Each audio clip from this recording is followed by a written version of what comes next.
Зурагт өгөгдсөн ABCD квадратын талбай 16 ба AE нь хагас тойрог татсан шүргэгч бол будагдсан хэсгийн талбайг бол. Квадратын талбай 16 гэдгээс талуудынх нь нүгт дөрвөдөө тэнцүү. Хагас тойргийн төвийг O гэж тэмдэглэвэл энд 2 бас энд 2 байна. Нэг зэрэгс татсан шүргэгчүүд тэнцүү гэдгээс AE-гийн уртч бас дөрвөдөө тэнцүү.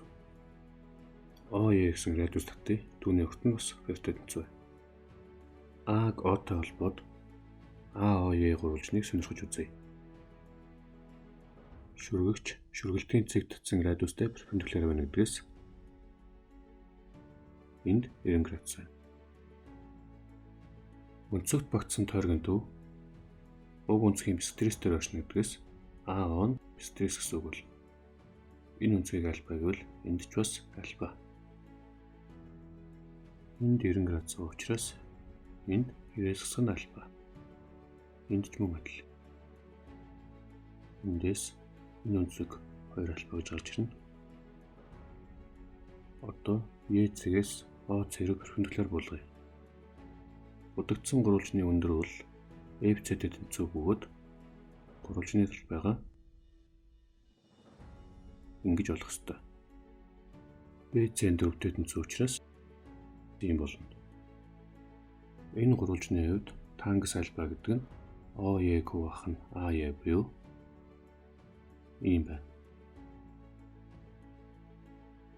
Энэ гурвалжны хувьд косинус 2 альфа гэдэг нь OF хуваах нь OE гэдгээс OF нь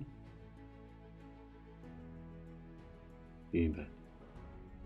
OE нь 2 тэнцүү учраас ийм болно. Одоо энэ томьёонд 2-ны 1 орлуулвал